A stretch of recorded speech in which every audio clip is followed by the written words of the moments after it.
tema da mensagem é o homem almático e o homem guiado pelo Espírito de Deus. O homem almático e o homem guiado pelo Espírito. Então vamos lá. Digo-vos, porém, andai em espírito, e não cumprireis a concupiscência da carne, porque a carne cobiça contra o espírito, e o espírito contra a carne, e estes opõem-se um ao outro, para que não façais o que quereis. Mas se sois guiados pelo Espírito, não estais debaixo da lei. Porque as obras da carne são manifestas, as quais são prostituição, impureza, lascívia, idolatria, feitiçarias, inimizades, porfias, emulações, iras, pelejas, dissensões, heresias, invejas, homicídios, bebedices, glutonarias e coisas semelhantes a essas, acerca das quais vos declaro, como antes vos disse, que os que cometem tais coisas não herdarão o reino de Deus. Mas o fruto do Espírito é amor, gozo, paz, longanimidade, benignidade, bondade, fé, mansidão, temperança. Contra essas coisas não há lei. E os que são de Cristo crucificaram a carne com as suas paixões e concupiscências. Se vivemos no Espírito, andemos também no Espírito. Aleluia. Glória a Deus. Louvamos ao Senhor por esta palavra. O homem almático e o homem guiado pelo Espírito. De acordo com o texto de Paulo aos Tessalonicenses, primeira carta de Paulo aos Tessalonicenses, capítulo 5, versículo 13, o homem é um ser tricotômico. Vem de três. Tricotômico, ele é dividido em três partes. E eu vou citar de forma que é a mais correta. Nós costumamos dizer que o homem é formado de corpo, alma e espírito. Mas essa sequência está invertida, porque na realidade é espírito, alma e corpo. O espírito é o lugar da intuição, é o lugar da consciência e da comunhão com Deus. No nosso espírito, o espírito humano é o lugar de discernimento espiritual. Ele tem discernimento espiritual através do seu espírito. A alma é a mesma coisa que a mente. É o lugar da consciência de si mesmo. O espírito é o lugar da consciência de Deus. E a alma é o lugar da consciência de si mesmo, onde está a nossa personalidade, onde estão as nossas vontades, a nossa emoção, o nosso intelecto, através de onde nós temos sensação e percepção das coisas. É o lugar onde nós temos consciência do mundo. Olha a diferença do espírito para a alma. No meu espírito eu tenho consciência de Deus, da existência de Deus, da justiça de Deus, do amor de Deus. Na minha alma eu tenho consciência de mim mesmo e consciência do mundo ao meu redor. E o corpo? O corpo é a matéria física, é o invólucro da alma e do espírito. Para quem trabalha com um computador fica melhor. O corpo é o hardware, é a máquina. Porque o que faz trabalhar é o software. O software seria então a alma, ou o espírito. Essa é a composição do corpo humano. E a intenção de Deus ao criar o homem, quando Deus criou o homem, Ele criou com essa intenção do espírito, aqui ó, olhe para mim, espírito, alma e corpo, nessa sequência. Quando Deus criou o homem, Ele criou com a intenção do espírito ser rei, do espírito governar a alma e o corpo, da alma ser serva e do corpo ser escravo. Mas quando Adão pecou, quando Adão caiu, houve então uma inversão. Que foi que houve então, desde a queda de Adão? Essa ordem se inverteu. Hoje, a alma reina, ou seja, o que é que está na alma? As minhas vontades, as minhas emoções, os meus desejos. Hoje, a alma reina, o corpo é servo da alma, faz a vontade da alma, e o espírito é escravo. O espírito é escravo. E quando o espírito do homem, ele é escravo da alma, significa que ele está morto para com Deus. E quando o espírito humano está morto, o homem, ele não tem capacidade de discernir as coisas espirituais. Ele não tem capacidade de fazer julgamentos espirituais, porque quem está no controle, quem está no comando da sua vida é a alma. É a alma que governa. Por isso, o tema da mensagem, o homem almático, porque é governado pela alma, é governado pelos seus sentimentos, é governado pelas suas emoções, e o homem espiritual, conforme nós lemos nesse texto de Paulo aos Gálatas. Então, a pessoa almática, ela é governada, é dominada pela alma. Ela é dominada pelo seu intelecto, é dominada por suas emoções, por suas vontades. E a Bíblia dá um nome para isso: obras da carne. Obras da carne. Então, as minhas vontades, os meus desejos e as minhas emoções, a Bíblia chama de obras da carne. E os almáticos, eles vivem em duas esferas: o natural, a esfera natural, e a esfera carnal, que eu venho pregando isso todo domingo. O homem natural é aquele que ainda não teve a sua essência transformada pelo Espírito de Deus. Ele continua o mesmo, com a mesma essência. E o homem carnal, que seria o crente que se converteu a Jesus, no entanto, ele continua vivendo da mesma forma como antes. Nada mudou. Então, o almático, ele é então movido por suas paixões, por seus desejos. Ele é movido pela competição, ele é movido pela inveja, ele é movido pelo ciúme, ele é movido pelos seus sentimentos. O almático, ele não tem equilíbrio emocional. Ele é uma pessoa descontrolada emocionalmente e espiritualmente. O almático, ele desagrada a Deus e ele entristece o Espírito Santo. Vamos ler juntos Efésios capítulo 5, o versículo 30 e 32. E não entristeçais o Espírito Santo de Deus, com o qual fostes selados para o dia da redenção. Aqui nós temos o caráter de duas pessoas. De uma pessoa que é movida por suas emoções e de uma pessoa que é guiada pelo Espírito de Deus. E não entristeçais o Espírito Santo. Quem é o Espírito Santo? Em primeiro lugar, o Espírito Santo é Deus, assim como o Deus Pai e o Deus Filho.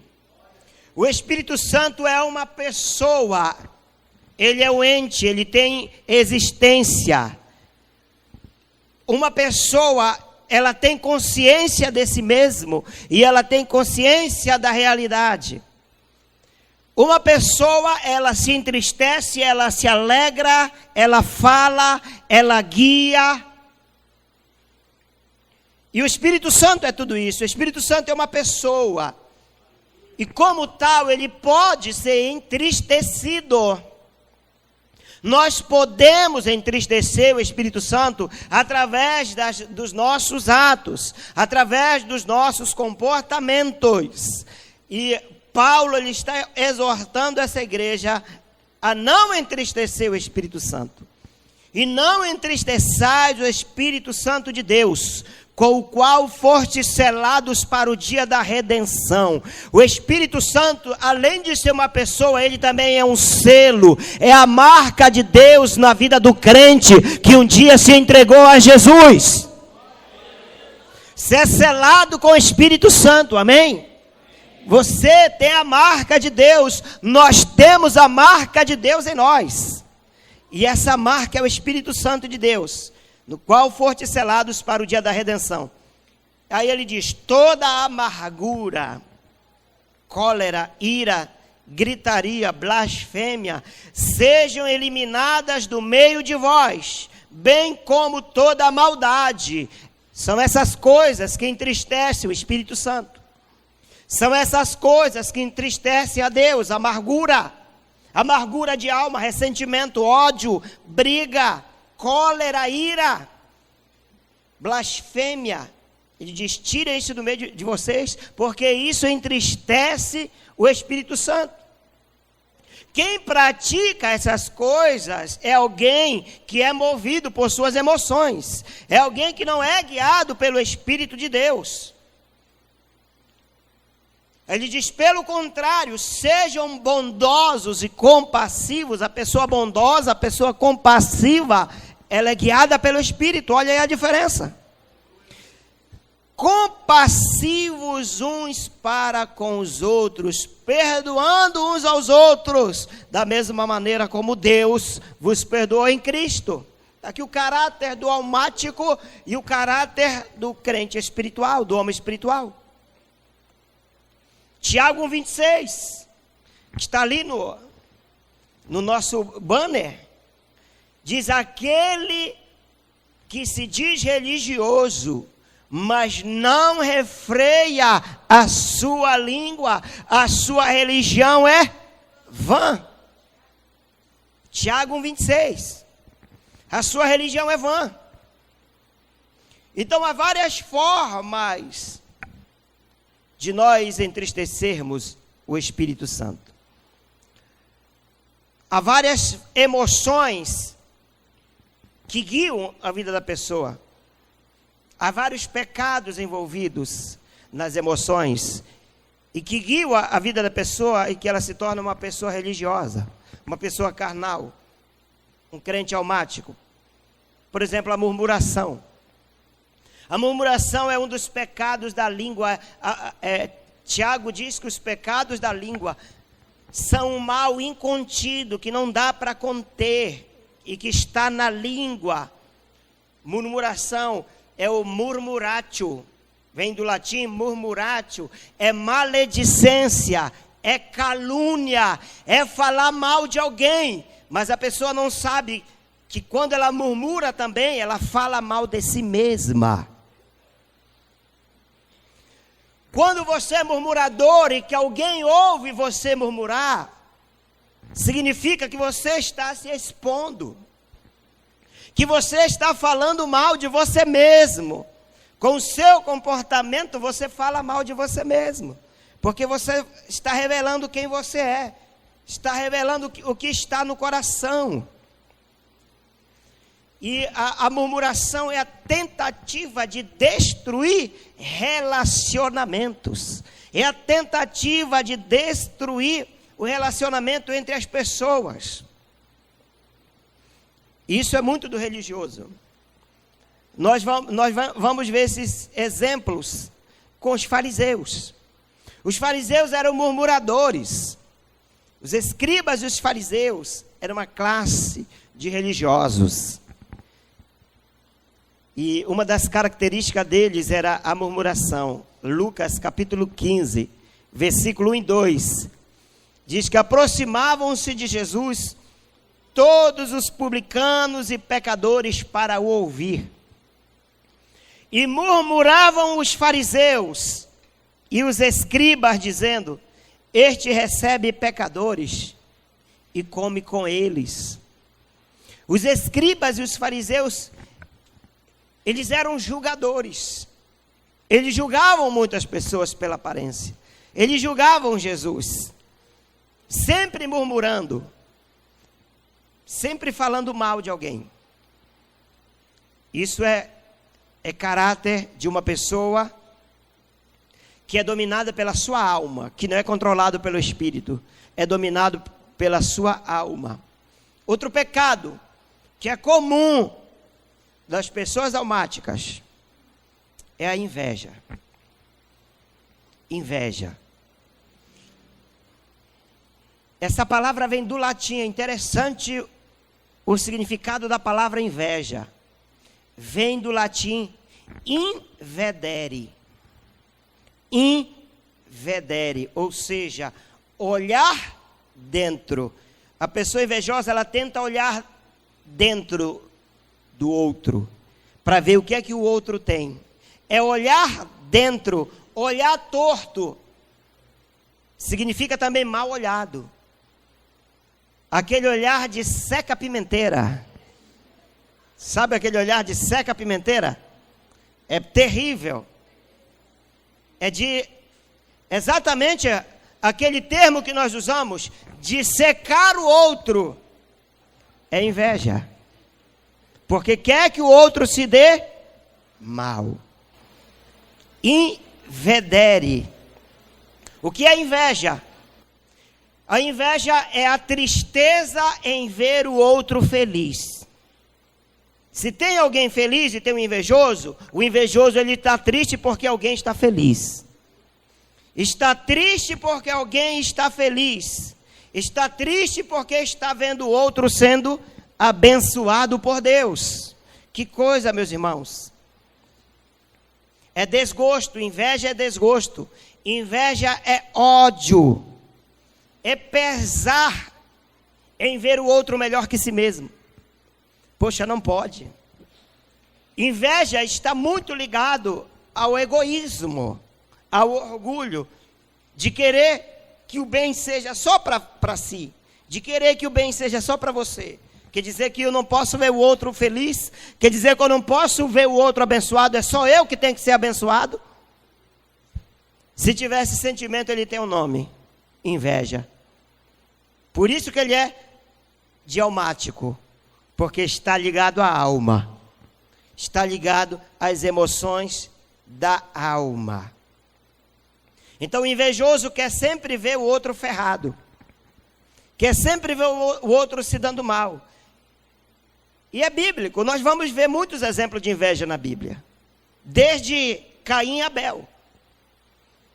Abel ofereceu o seu melhor para Deus. Caim, movido pela inveja, Caim era um crente almático desde o começo da humanidade. Desde o início da civilização já havia crente espiritual e crente religioso. Crente espiritual e crente almático. Abel deu o seu melhor para Deus e foi elogiado por Deus. Caim teve inveja porque Abel estava feliz. O que ele fez? O matou. Matou o seu próprio irmão, movido pela inveja.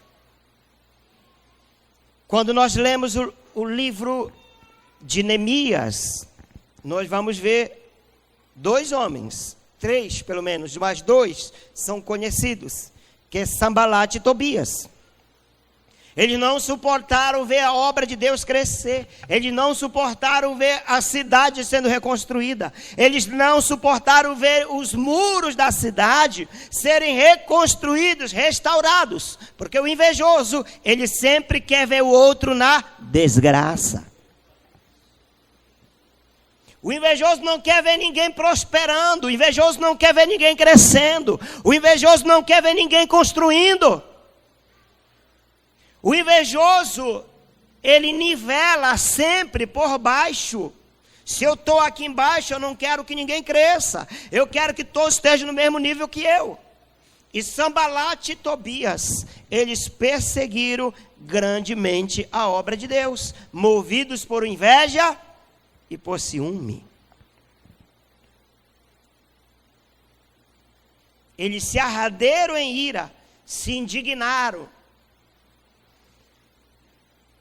Você pode imaginar o veneno escorrendo pelo canto da boca deles, de ódio. E olha as palavras do invejoso. Esses judeus estão construindo esse muro, vem uma raposa e vai derrubar. Esses fracos judeus, chamaram ainda de fracos. Esses fracos judeus estão construindo esse muro. Vem uma raposa e vai derrubar. Olha as palavras do invejoso. Dos cantos da boca desce o veneno. Movidos por inveja.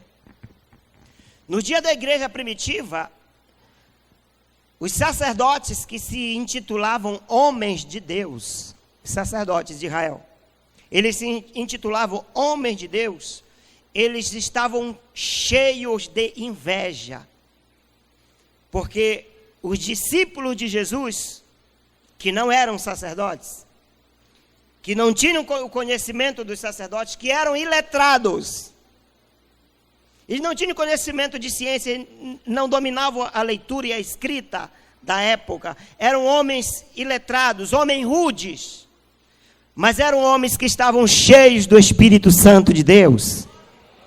Foram homens que andaram com Jesus, que aprenderam com Jesus. E esses homens, esses simples homens, eles estavam impactando o mundo da época. Eles estavam impactando o Império Romano. E os sacerdotes, então, eles não suportavam ver isso. Era inadmissível para eles ver aqueles homens falando de Deus. É quando nós lemos Atos 5, capítulo 5, lá pelo versículo 17. Diz que levantando-se o sumo sacerdote e todos os que estavam com ele, isto é, a seita dos saduceus, encheram-se de inveja. Inveja de ver a obra crescer. Você vê que é inveja. Essa síndrome de Sanbalat e Tobias, ela não respeita nível de autoridade. Até mesmo os sacerdotes ficaram com inveja da igreja, daqueles homens, e perseguiram. Isso é caráter dialmático, de alguém que é dominado pelos seus sentimentos, de alguém que é dominado por suas emoções. Outro pecado é o ciúme. Você é ciumento? Você é ciumenta? Sim ou não? Você tem ciúme do seu marido? Devia ter. Porque o ciúme, ele é saudável até certo ponto. A Bíblia diz que o próprio Deus tem ciúme de nós. Ciúme é cuidado. Quem não cuida do que é seu? Quem não cuida do que é seu, não é verdade? Mas tem outro ciúme que é doentio, que é um sentimento doentio, algo exagerado, que passa da conta. E o ciúme, ele tem a ver com despeito. Sabe a pessoa despeitada? Esse sujeito é um despeitado. Isso significa que ele tem um sentimento de despeito. Isso tem um significado. Despeitado significa que alguém, no original, é pectus, despectus. Pectus significa peito, significa mente, significa alma. Alguém que é ciumento e que é despeitado, significa que esse indivíduo, ele não pensa. Ele perdeu a consciência. O despeitado, ele olha, aquele olhar de cima para baixo. Você já viu alguém olhando assim, com olhar de despeito? Canto do olho de cima para baixo? Dá de ombro. É o dar de ombro. Isso significa desprezo. É desprezar alguém. Então, o despeitado é alguém que ficou sem mente, alguém que ficou sem alma. E daí, os sentimentos de inveja, sentimentos vingativos e sentimentos retaliadores. Ciúme. Então, certas pessoas têm ciúme de pessoas, ciúme de coisas, ciúme exagerado. Significa que a pessoa é movida por suas emoções.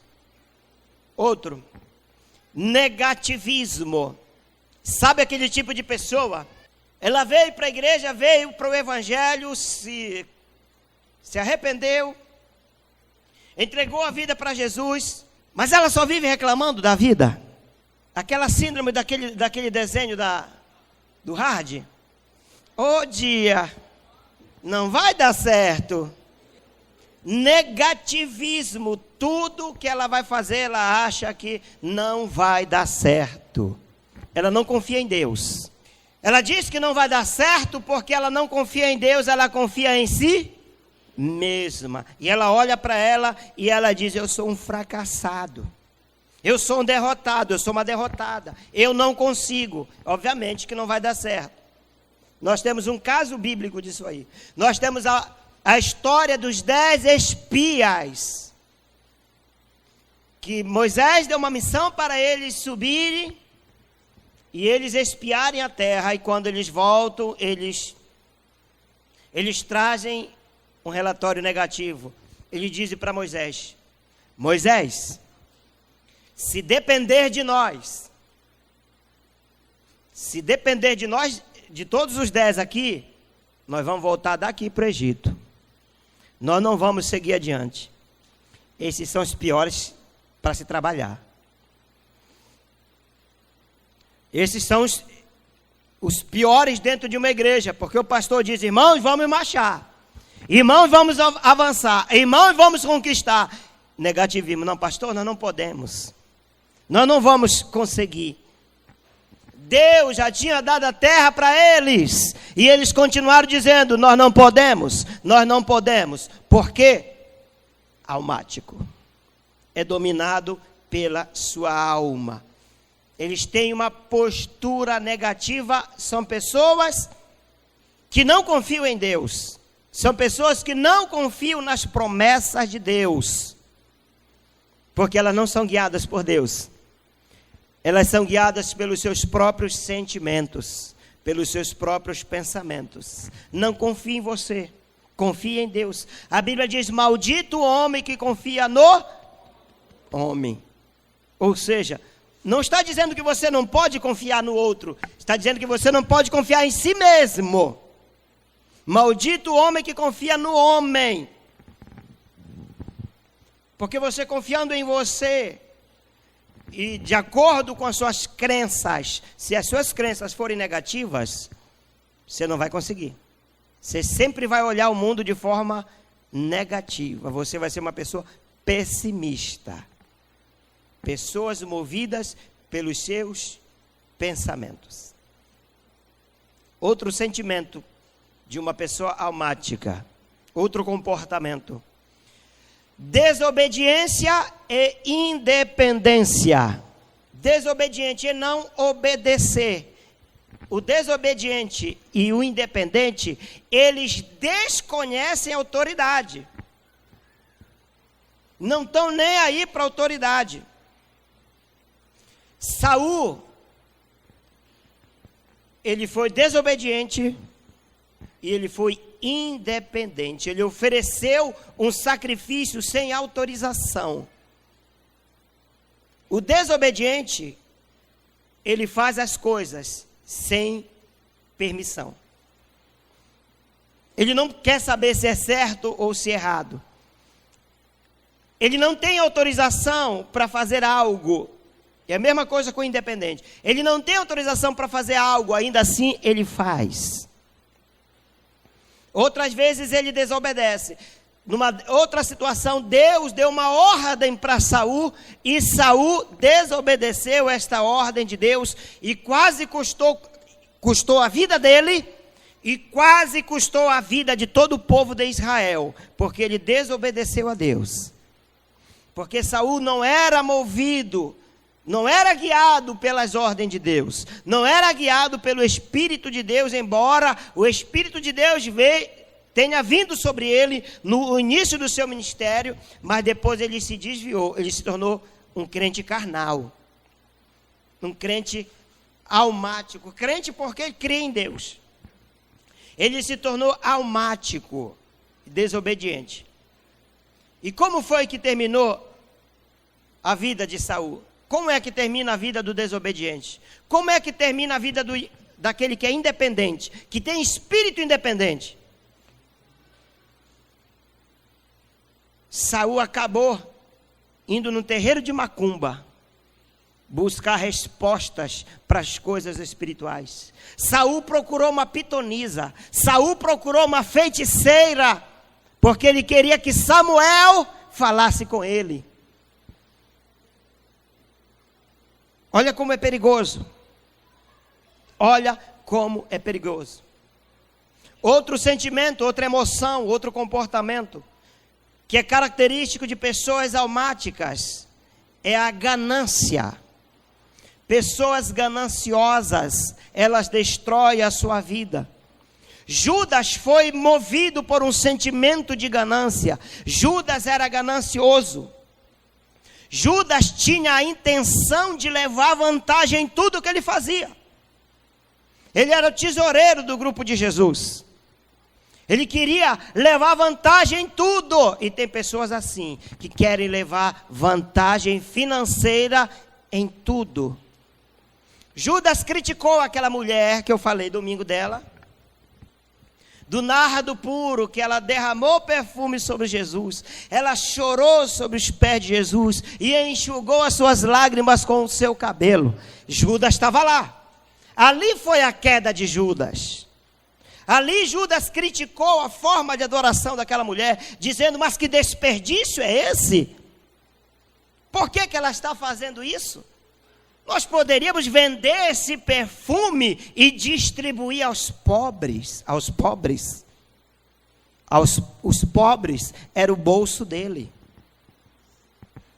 Era ganancioso. E o que ele fez? O ganancioso, ele vende até a alma para o diabo. Judas, ele fez acordo com os fariseus para vender o seu Senhor por 30 moedas de prata. Olha quanto Jesus valia para Judas. Apenas 30 moedas de prata. Quanto é que Jesus... Qual o preço de Jesus? Quanto é que Jesus vale para você? O ganancioso, o almático, aquele que é movido por suas emoções, ele não ama a Deus. E meus irmãos, se a pessoa não ama a Deus, escute bem. Se você não está bem com Deus, se você não ama a Deus, isso significa também que você não ama a você mesmo. Se você não está bem com Deus, você não está bem com a sua esposa. Seu casamento não está bem, não. Você pode até achar que esteja bem. Se você não ama a Deus e não está bem com Deus, você não está bem com si mesmo. Você não está bem com a sua esposa. Você não está bem com seus filhos, com seus pais, com a sua família. Você não está bem no seu trabalho. Você não está bem na vida financeira. O homem é um ser sistêmico, tudo começa com Deus e tudo termina em Deus. A pessoa que não ama a Deus, ela não ama a si mesma. Por que você acha que as pessoas estão se suicidando? Por que você acha que as pessoas estão se cortando? Que os jovens, os adolescentes estão se mutilando? Porque eles não amam a Deus, e muito menos eles mesmos. Porque se amassem a Deus, eles se amariam, eles se valorizariam, eles jamais fariam isso com eles. Mas por quê? são guiados pela alma, são guiados pelas suas emoções, são guiados pela amargura, alguma coisa aconteceu, o coração está cheio de ódio, o coração está cheio de amargura, e aí vai transferir a dor da alma para a pele, porque elas acham que a dor na pele é menos intensa do que a dor na alma. E aí eles querem resolver tirando a própria vida. Não amam. Judas não amava Jesus. Judas traiu Jesus. E como consequência, Judas não amava nem ele mesmo, porque ele foi e se suicidou. Tirou a sua própria vida. Pessoa que é dirigida por suas emoções, ela faz bobagem. Até mesmo os discípulos de Jesus eram almáticos, eram dominados por suas emoções. Pedro foi almático até ele aprender a ser guiado pelo Espírito Santo. Quando ele passou a ser guiado pelo Espírito Santo, ele mudou. Enquanto a pessoa não for guiada pelo Espírito Santo de Deus, ela não muda. Amém? Pedro era guiado por suas emoções. Quais as emoções de Pedro que se sobressaiu? Raiva. No momento de estresse, o que Pedro fez com a orelha de Malco?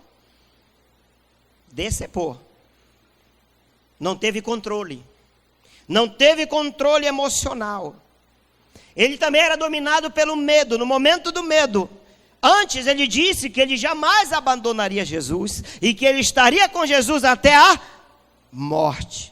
Quando Jesus foi preso, o que aconteceu com Pedro? Seguiu de longe. Traiu Jesus. Negou Jesus. As nossas emoções, se as nossas emoções não forem saudáveis, nós iremos trair Jesus. Nós iremos negar Jesus. Pedro negou Jesus. Pedro disse: não, eu não conheço esse homem. Eu nunca ouvi. Eu nunca estive com ele. Emoções. Pessoas guiadas pelas emoções. Em determinado momento da sua vida, Pedro sofreu de quê? De desânimo. E o que ele fez? Depois que Jesus morreu, Pedro voltou para onde?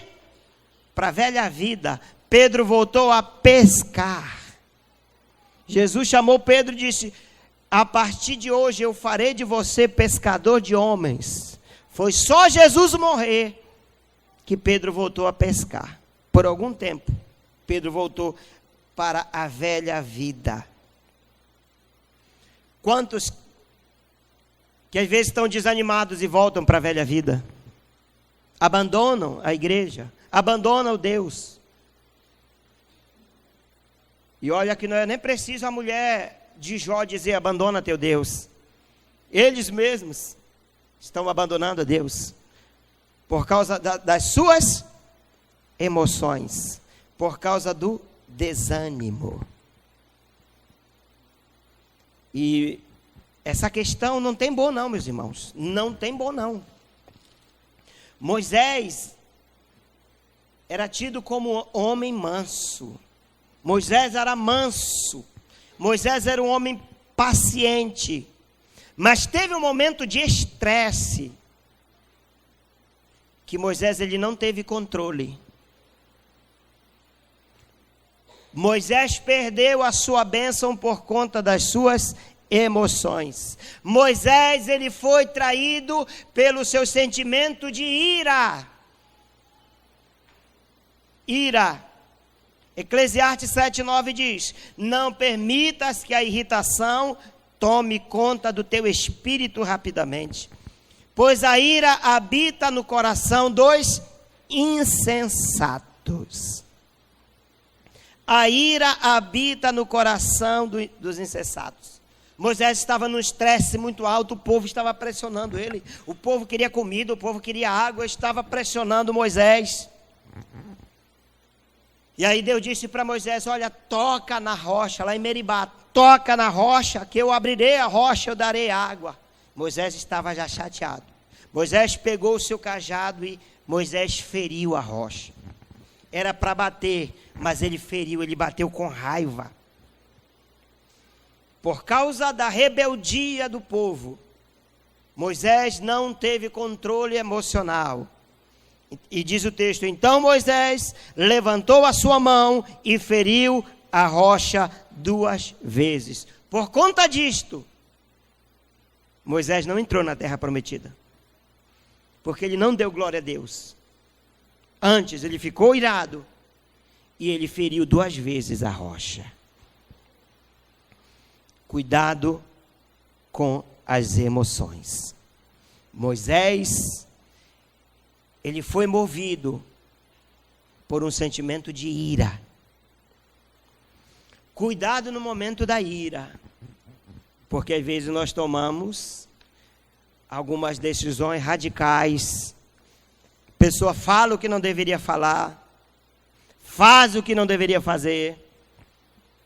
Porque quem está no controle ali naquela hora é a emoção. É a alma que está no controle, não é o espírito, é a alma que está no controle. Então, a alma estando no controle, meus irmãos, nós vamos fazer o que ela está ditando. Além da alma, vem aquela voz do capeta dizendo, faz isso. Vem aquela vozinha do capeta, faz isso. E aí, a pessoa dá ouvido para o diabo. E aí já sabe o que acontece. Outro comportamento, outra emoção e outro pecado que é característico de crentes almáticos. É a lascívia, a sensualidade. Nós podemos pegar o exemplo da mulher samaritana. João capítulo 4. Era uma crente almática. Ela tinha um certo conhecimento de religião, mas ela não tinha noção de espiritualidade. Ela não tinha noção alguma de adoração, de verdadeira adoração.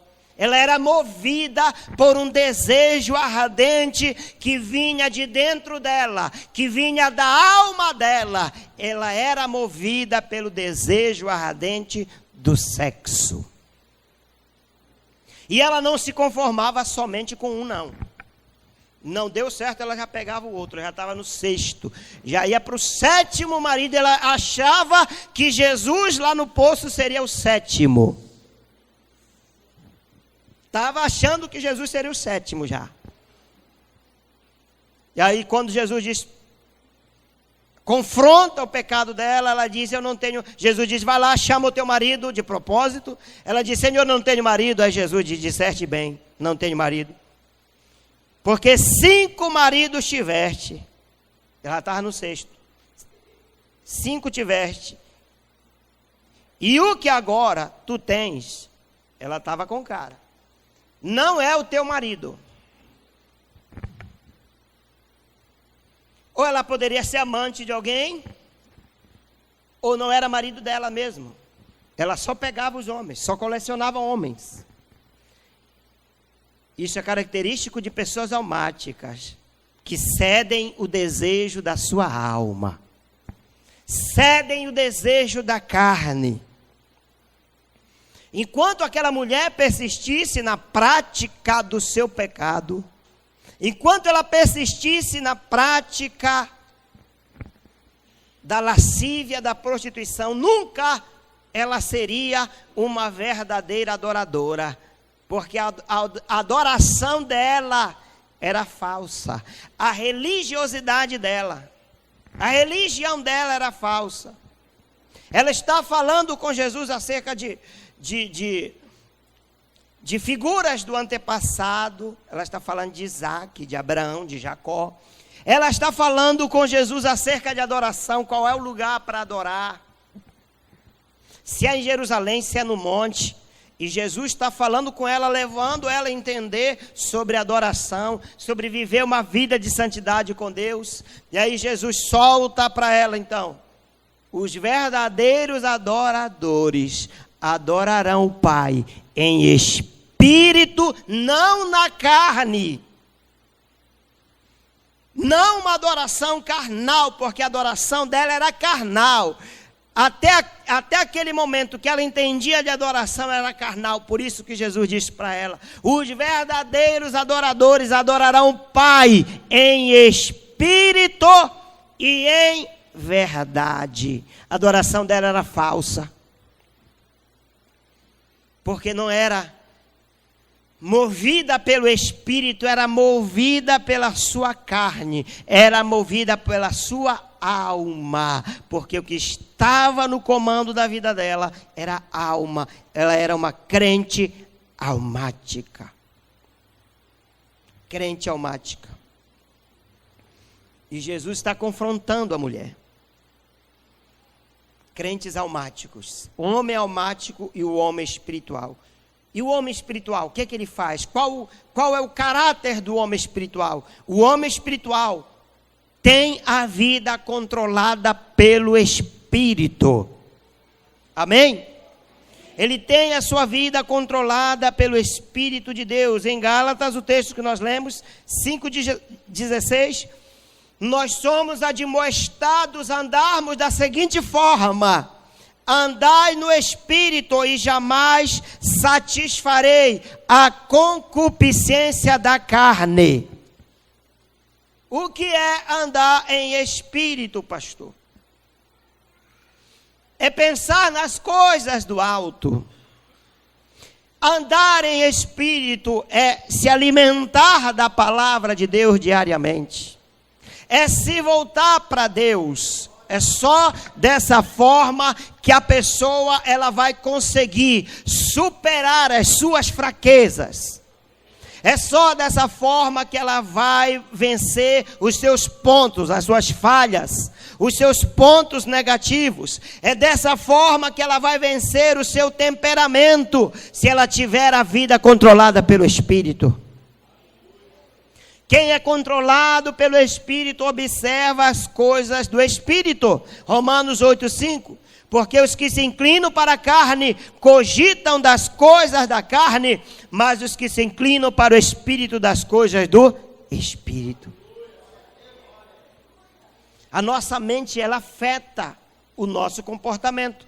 E, portanto, a nossa mente, ela precisa ser controlada pelo Espírito de Deus. No momento da nossa conversão, nós somos espírito, alma e corpo. No momento da nossa conversão, só tem um que se converte. Só tem um que nasce de novo, é o Espírito. Efésios capítulo 2. Ele diz que antes nós estávamos mortos nos nossos delitos e pecados, mas Ele nos deu vida. Ele nos vivificou juntamente com Cristo. Então nosso espírito foi vivificado.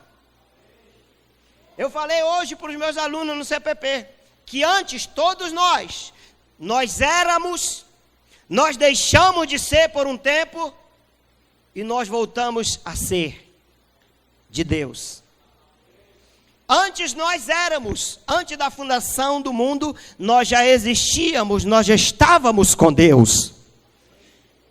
Mas quando nós fomos gerados no ventre da nossa mãe, e Deus, Ele liberou o Espírito, o nosso Espírito, a nossa essência, o nosso ser, e que veio compor este corpo, ainda informe, sem forma, dentro do útero da nossa mãe, nós deixamos de ser, porque nós nos desenvolvemos nesse corpo e nós herdamos a natureza pecaminosa de Adão. Nós deixamos de ser, nós morremos com relação a Deus. Por isso que Paulo diz que nós estávamos mortos nos nossos delitos e pecados e nos vivificou. Vivificar é dar vida de novo. Significa que nós tínhamos e nós perdemos. Quando nos vivificou? Quando nós nascemos, crescemos, nos desenvolvemos, tivemos consciência entre o bem e o mal, conhecedores do bem e do mal, homens pecadores que precisam se converter, e nos convertemos a Jesus Cristo, e aí Ele nos vivificou, nos deu vida novamente com Ele. Então nós voltamos para Deus. Nós fomos salvos novamente. Então, no momento que a pessoa ela se converte, quem nasce de novo, é o Espírito. A alma não nasce de novo, naquele momento. Quando é que a alma ela se converte? A cada dia. Romanos, capítulo 12, versículo 1 e 2. O que é que Paulo fala aos romanos nesse texto? Vamos ler Romanos? Rogo-vos, pois, irmãos, pela compaixão, pela misericórdia de Deus, que apresentei os vossos corpos em sacrifício vivo, santo e agradável a Deus, que é o vosso culto racional. Versículo 2. E não sedes conformados com este mundo, mas sede transformados pela renovação do vosso entendimento, para que experimenteis qual seja a boa, agradável e perfeita vontade de Deus. Então a nossa mente é transformada todos os dias. É transformada pela palavra de Deus. É transformada pela nossa relação com Deus, pelo nosso relacionamento com Deus. E o corpo é transformado? Não. Enquanto estiver nessa vida, não. Ele pode até mudar um pouquinho, a aparência vai mudar, porque a transformação é de dentro para fora, e o corpo também, ele vai ser afetado por essa glória. Mas o nosso corpo, ele só vai ser transformado em 2 momentos. Num desses 2 momentos.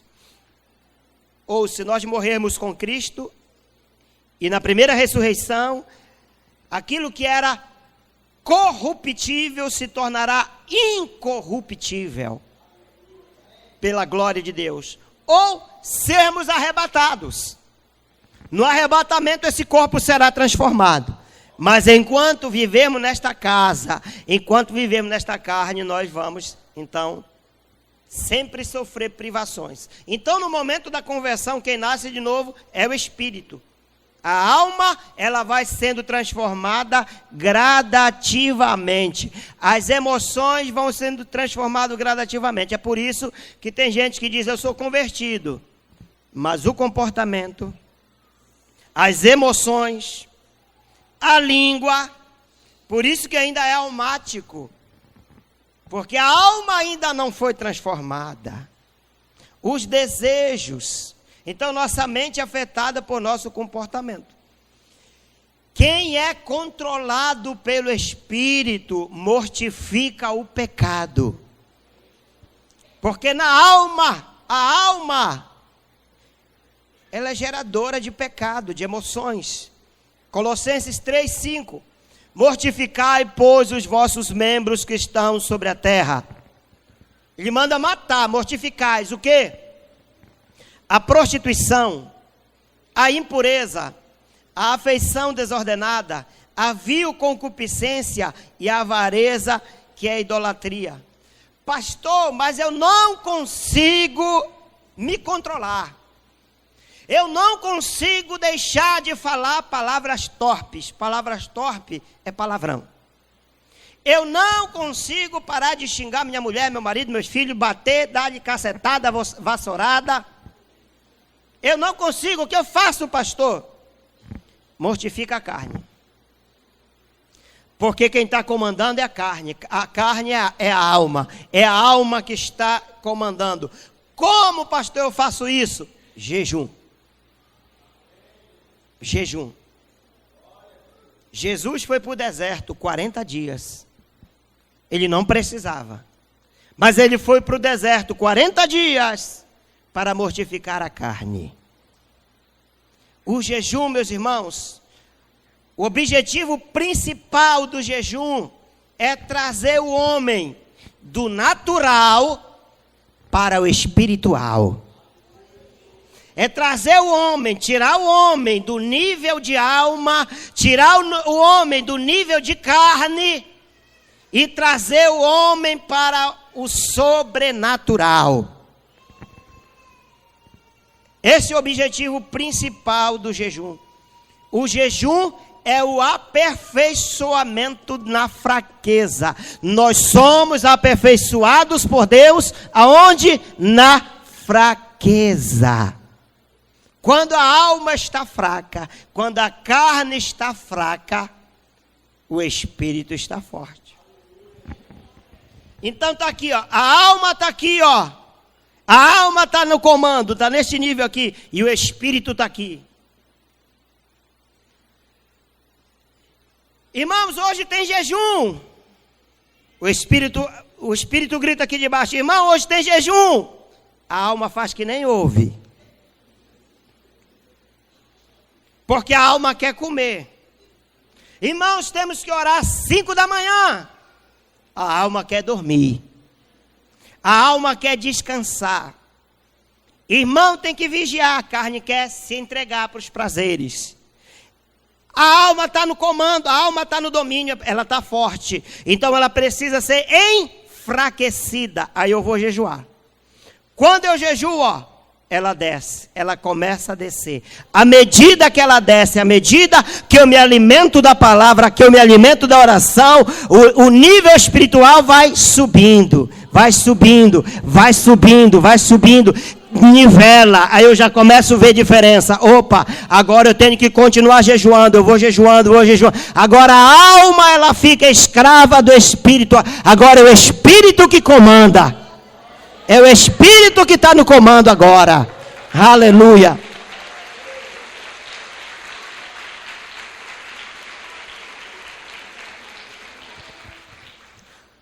O jejum produz fraqueza na carne, cancela as leis natural e evidencia as coisas que o olho natural não vê. O olho natural não vê. Os grandes homens de Deus, os homens da história, seja os da Bíblia ou os heróis da fé, foram homens que se dedicaram à oração. Foram homens que se dedicaram ao jejum. Lá no livro de Atos 2:37, conta a história de uma mulher. É interessante essa história, conta a história de Ana. Diz que ela era viúva de quase 84 anos e não se afastava do templo, servindo a Deus em jejuns e em orações de noite e de dia. Ana, uma crente espiritual que estava buscando a Deus constantemente, servindo a Deus em jejum e em oração. Meus irmãos, carne não pode agradar a Deus. Ou você controla as suas emoções, ou as suas emoções irão controlar você. Ou você controla as suas emoções, ou você será controlado por ela. O apóstolo Paulo, ele fala que em nós há uma guerra interna. Há uma luta, há uma guerra espiritual no nosso corpo. Duas naturezas. A natureza adâmica, herdada por Adão. E a outra que eu chamo de cristâmica. Se tem adâmica, tem cristâmica, que foi herdada por Cristo, a nossa natureza espiritual.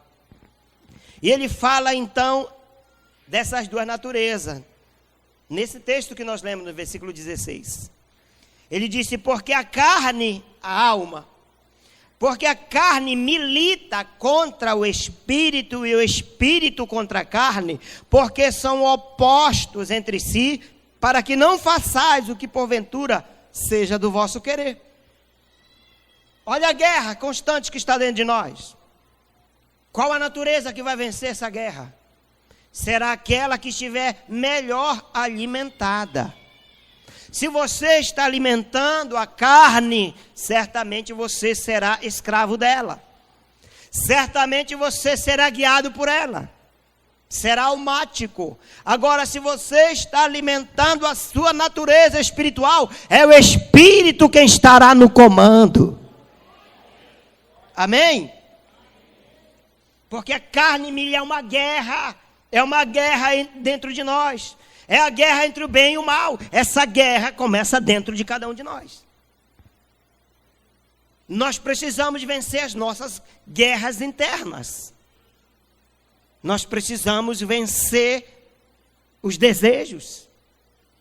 Nós precisamos calar a alma. Aquieta minha alma. Por isso que a música diz, aquieta minha alma. Precisamos aquietar nossa alma para os desejos, para aquilo que ela quer. Onde você gostaria de estar hoje, agora? Na Ponta Negra, no shopping, em algum lugar? Há uma guerra. Hoje é domingo, eu tenho que ir para a igreja. Eu tenho. Olha, eu tenho. Não é porque você tem. Não é obrigação.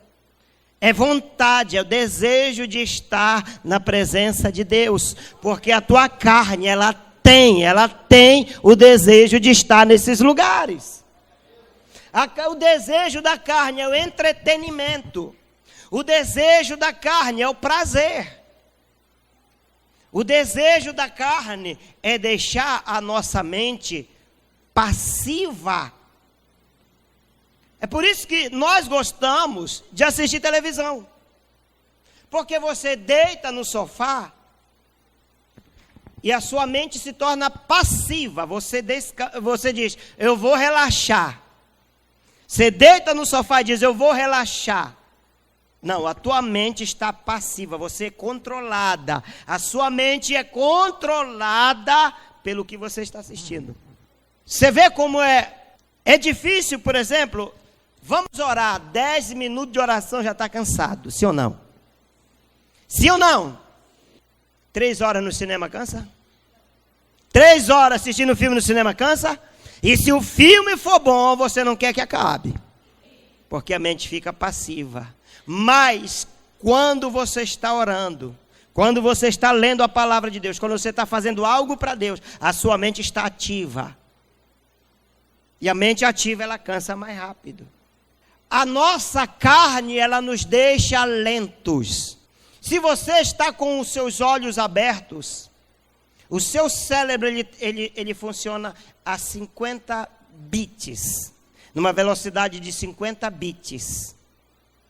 Se você fecha os seus olhos, a velocidade é de 200 mil vezes mais. Por isso que quando você fecha os seus olhos, você pensa em Deus, você começa a orar de olhos fechados, vem pensamento veloz. Rápido, rápido. Mas quando você está de olho aberto, a sua mente, ela trabalha lentamente. É pesada. Sabe por quê? Porque é a carne que está no comando. A carne pesa.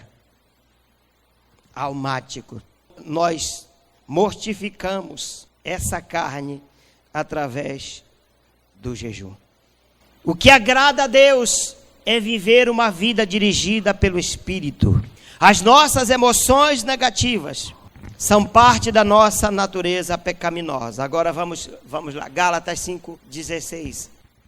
Digo, porém, andai... Vamos ler todos juntos? 1, 2, 3. Digo, porém... Andai em espírito, e não viveis a concupiscência da carne. Por quê? Porque a carne cobiça contra o espírito, e o espírito contra a carne, e eles opõem-se um ao outro, para que não façais o que quereis. Que mais?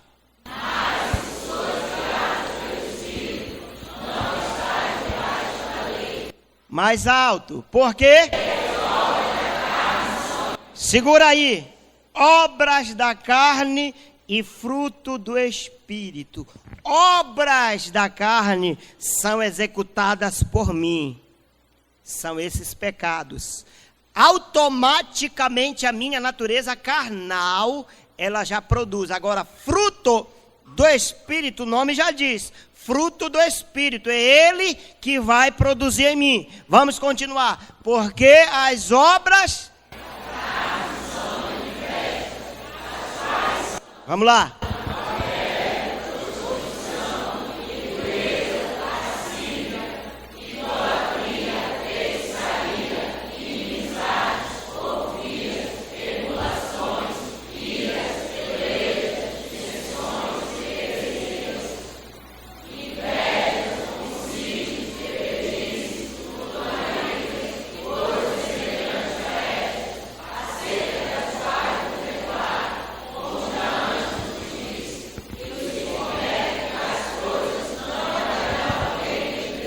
Segura aí.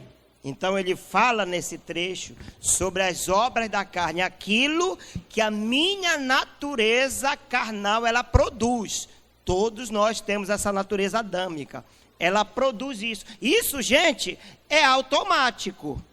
Eu produzo isso. E aí em seguida ele vai falar do fruto do Espírito. É quando o Espírito de Deus está em mim. Quando o Espírito de Deus está em mim, me controla. Eu evito essas práticas aqui e eu vou fazer as que vêm adiante. Vamos lá. Mas mais alto.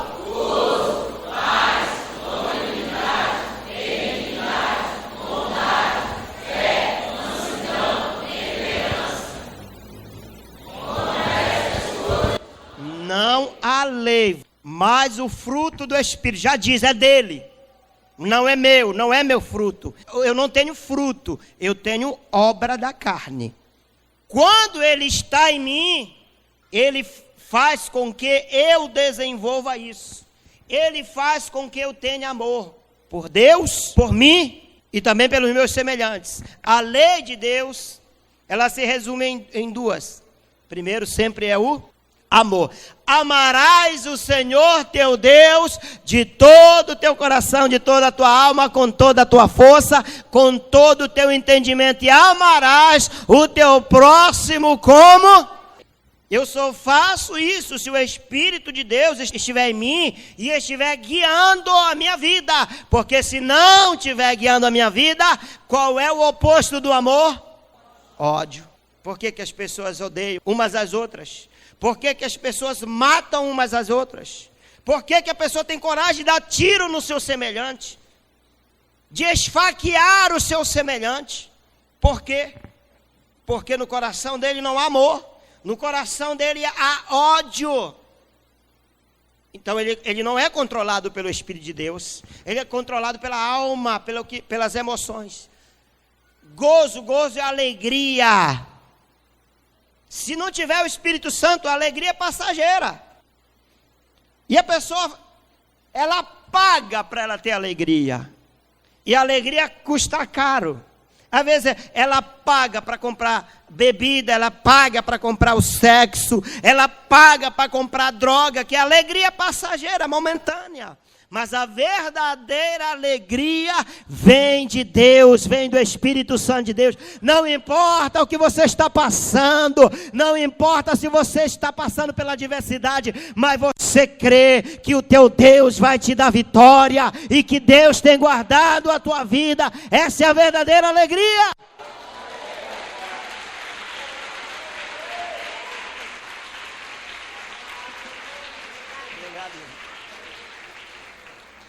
Amém? Paz. Paz. Está todo mundo em busca de paz, falando sobre paz, porque o mundo está em guerra.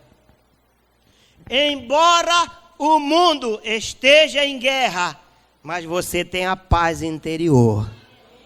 Você não é afetado pela guerra externa, porque você tem paz de espírito no seu coração. Quantos aqui tem paz de espírito no seu coração? Pastor, amanhã não sei se vai ter combustível, amanhã não sei se vai ter ônibus, mas eu estou em paz, porque eu estou crendo no meu Deus. Longanimidade vem de longânimo, vem de longo. Uma paciência longa. O menino está lá bagunçando, está lá mexendo, você está lá calmo, tranquilo. Você quer estourar, mas você controla a emoção. Longânimo, longanimidade. Benignidade vem de bem. Também assim como bondade. Fé, amém? A fé vem pelo ouvir e ouvir da palavra de Deus. Você tem crido em Deus? Diga, creia. Tenha fé. Nós precisamos de fé para ser salvos. Nós precisamos de fé para sermos abençoados. É o Espírito Santo que nos dá fé. Mansidão. Cadê os brabos? Mansidão, meus irmãos. Estamos vivendo dias que a mansidão cada vez está desaparecendo. É só pegar o carro, chegar ali na esquina e alguém te cortar na tua frente. Hã? É só Manaus Energia cortar a energia. Temperança é a mesma coisa que domínio próprio. É se dominar. Dominar as suas emoções. Domínio próprio. É dominar a boca em todos os aspectos. O que sai e o que entra. Dominar a língua para não falar o que não deve. É domínio próprio. Dominar a si mesmo. E olha que é difícil. Tiago, ele escreve um capítulo todo. Capítulo 3 de Tiago é para falar sobre a língua, o mal incontido. Ele diz que coloca-se freio em cavalo e se doma cavalo. Coloca leme em navio e se doma navio em alto mar. Mas a língua do homem diz que é indomável. Indomável para aquele que é crente almático, mas aquele que é dominado pelo Espírito de Deus, ele tem temperança. Então é vontade de Deus que a sua igreja seja dominada pelo Espírito Santo, seja guiada pelo Espírito Santo. E ele nos deixa um texto em Efésios 5:18. E não vos embriagueis com vinho, lá está vinho. Mas porque na época não tinha cerveja, não tinha cachaça. E não vos embriagueis com cerveja, com cachaça, com escarlofe, com vinho. Não vos embriagueis com droga, com maconha, com cocaína, com cigarro. E não vos embriagueis com vinho no qual há dissolução, contenda. Aí ele diz, mas enchei-vos do Espírito de Deus. Amém? É para a igreja ser cheia do Espírito de Deus. De Deus. De Deus. De Deus.